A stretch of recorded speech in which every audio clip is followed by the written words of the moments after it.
Good morning and welcome back. Before I say anything else, I need you to stop what you're doing and pay very close attention to what I'm about to share with you, because this could literally save your life or the life of someone you love. What I'm going to tell you today is something most doctors never bring up during a routine visit. Something that happens quietly in the dark while you're completely unaware, and it is killing people every single night. A close friend of mine, a retired school teacher named Harold, 71 years old from Columbus, Ohio, was found by his wife one morning unresponsive. He had gone to bed feeling perfectly fine, no chest pain, no warning signs. He was gone before the ambulance arrived. The cause, a massive cardiac event that happened while he slept. And when I looked deeper into what had been going on with Harold in the months before, I found something that his primary care doctor had completely overlooked. Something that millions of seniors are doing right now tonight without realizing it is quietly damaging their heart, thickening their blood, and setting the stage for stroke and sudden death.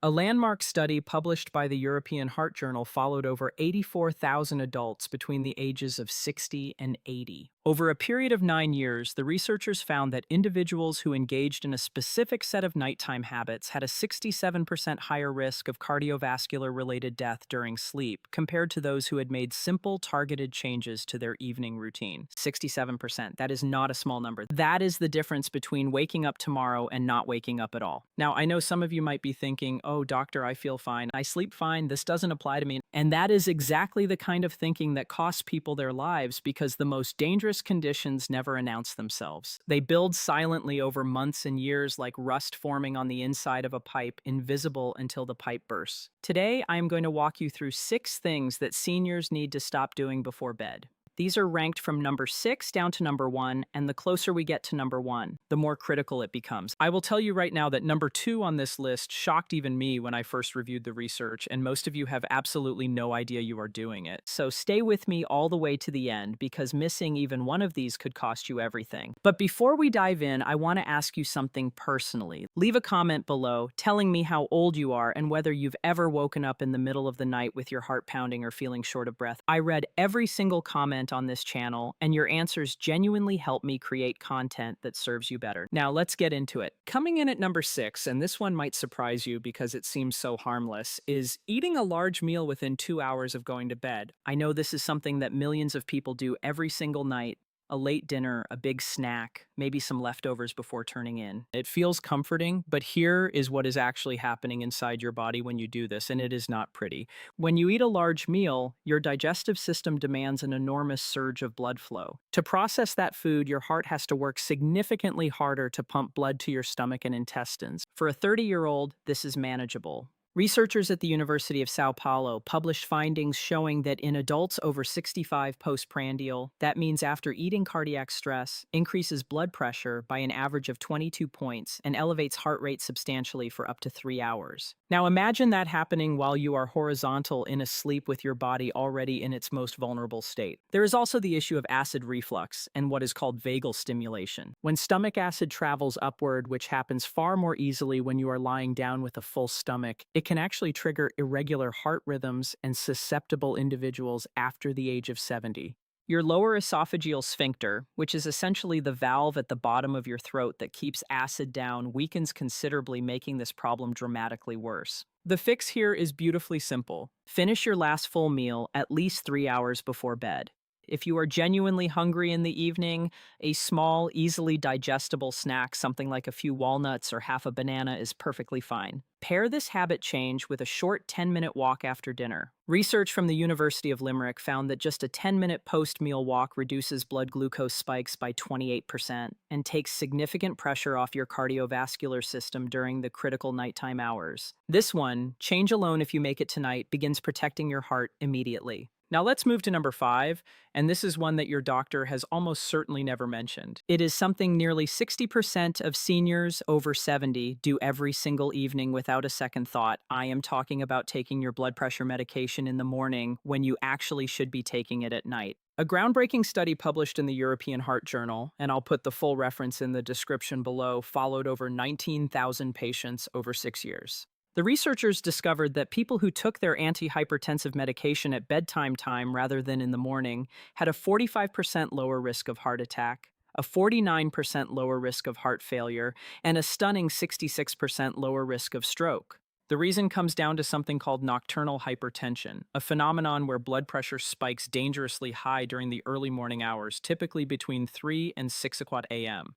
This is the window when most cardiac events and strokes occur. When you take your blood pressure medication in the morning, it peaks in effectiveness around midday and wears off by the time you enter that dangerous early morning window. But when you take it at night, it is working at full strength precisely when your body needs it most. Now, critically, do not change your medication timing without speaking to your doctor first. Every situation is different, and some medications must be taken with food. But bring this study to your next appointment and have that conversation. It could genuinely save your life. This pairs remarkably well with what we will discuss at number 4, so pay attention because these two work together in a way that multiplies their benefit dramatically. Number 4 on our list is something I call the silent dehydration trap, and it is one of the most underestimated cardiovascular threats facing people over 65. Here's the dangerous irony. Most seniors intentionally drink less water in the evening to avoid waking up for bathroom trips during the night.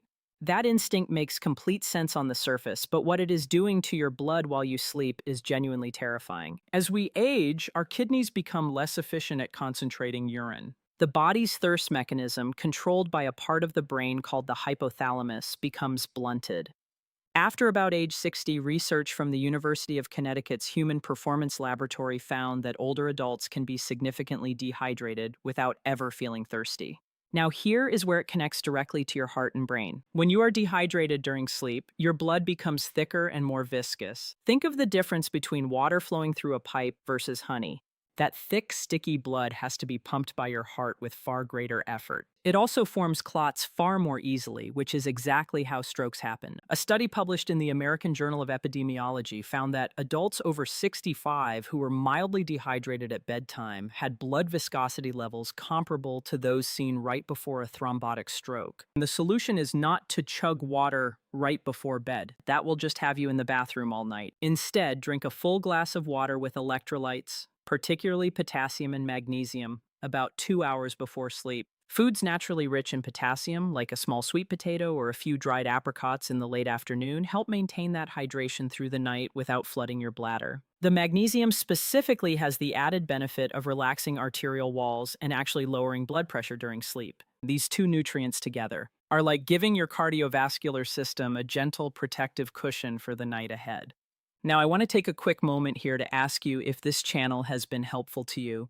Please take 5 seconds right now and hit that like button and subscribe if you have not already. We are a community of people who believe that aging powerfully is absolutely possible, and every like and subscription helps us reach more seniors who need this information. It truly means the world to me and to this community.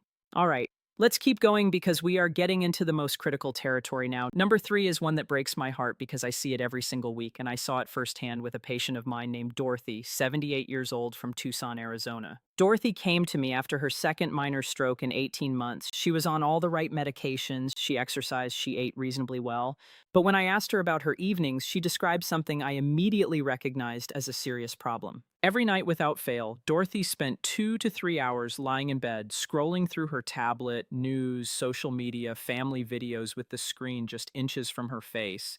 She had no idea that this habit was directly destabilizing her cardiovascular system night after night. Here's the science. The blue light emitted by screens, phones, tablets, televisions directly suppresses melatonin production. Most people think of melatonin simply as a sleep hormone, but researchers at the Brigham and Women's Hospital affiliated with Harvard Medical School have demonstrated that melatonin plays a critical role in cardiovascular protection.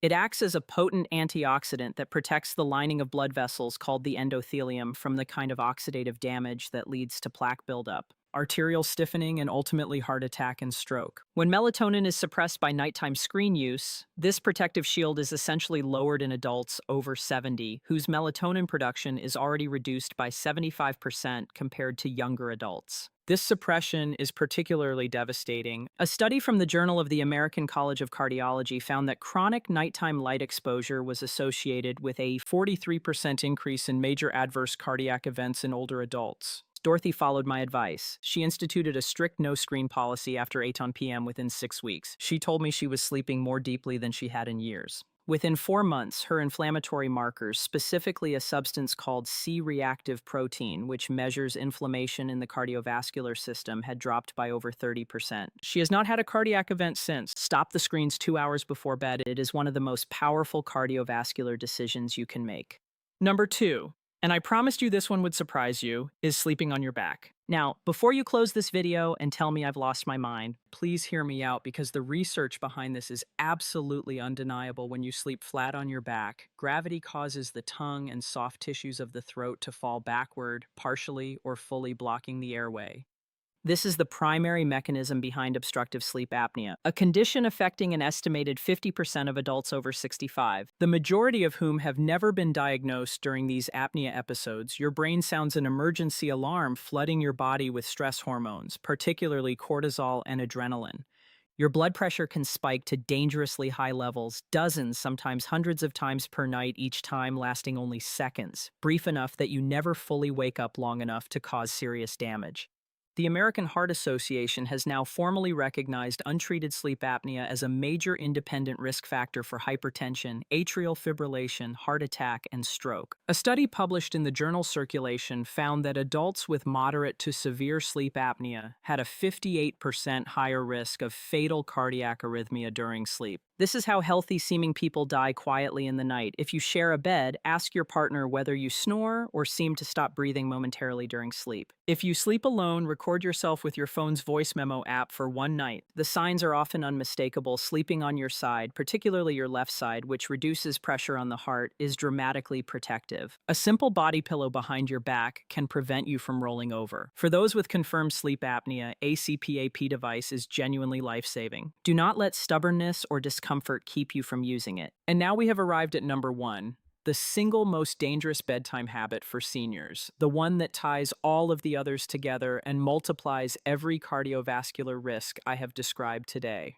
Are you ready? It is chronic, untreated emotional stress left to fester in the hours before sleep. I want you to think about your typical evening for a moment. Do you watch the news, politics, crime, disasters right before bed? Do you lie awake, running through worries about your health, your finances, your family? Do you replay difficult conversations or conflicts from the day? If so, you are engaging in what researchers at the University of California, Berkeley call rumination before rest, and its impact on your cardiovascular system is nothing short of catastrophic. Here's the mechanism. When you experience psychological stress, your body releases cortisol and adrenaline, the same stress hormones triggered by sleep apnea. But in this case, they are sustained chronic evening stress keeps these hormones elevated throughout the night, preventing your blood pressure from completing its natural nighttime dip, what cardiologists call nocturnal dipping in a healthy person.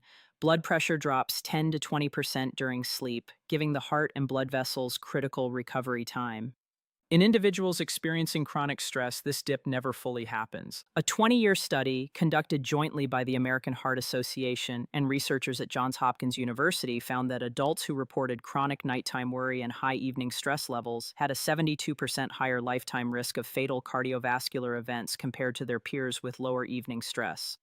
After age 70, when the body's ability to regulate cortisol is already diminished by roughly 40%, this effect is even more pronounced and dangerous. This is what took my friend Harold. It was not just one thing, it was the accumulation, the late meals, the dehydration, the screens, the back sleeping, and underneath it all. A man who worried every night about his retirement finances without ever telling anyone. His cardiovascular system never got the recovery time it so desperately needed. The intervention is not complicated, but it must be intentional. 30 minutes before bed practice, what I call a cardiac wind down. Turn off all news and screens. Write down 3 things that went well today. Genuine research from the Greater Good Science Center at UC Berkeley shows this simple act measurably lowers cortisol within 20 minutes. Practice 4-7-8 breathing. Inhale for 4 counts, hold for 7, exhale slowly for 8. This activates the parasympathetic nervous system, which is your body's natural calm down system, and directly lowers heart rate and blood pressure. If prayer or meditation is part of your life, this is its most powerful application.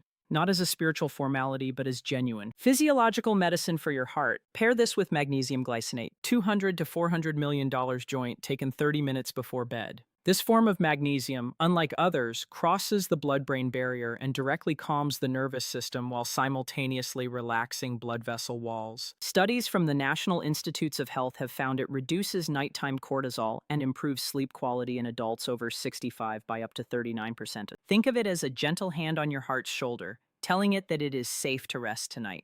Now, I want to close with something I say to every single patient I sit across from, regardless of age or condition: it is never too late. That is not empty encouragement. It is biological reality. The human body, even at 75, even at 80, even at 85, retains a remarkable capacity to heal and adapt when we remove the things that are harming it. Your heart wants to beat steadily for decades more. Your brain wants to remain sharp and clear. Your legs want to carry you to your grandchildren's birthdays and your garden in the morning and the porch in the evening. Every single change I described today, stopping the late meals, adjusting your medication, timing, staying hydrated, eliminating screens, changing your sleep position, and protecting your emotional peace, each of these is within your reach tonight. Not next month, tonight. You did not make it to this age by being weak. You made it here because you are resilient, and the people who love you need you to keep going, not just to be alive, but to be present and vital and yourself. That is what these habits protect, not just your heartbeat, but your life. All of the scientific studies I referenced today are linked in the description below. Please share this video with someone you love, a spouse, a sibling, a friend, because you may never know whose life it saves.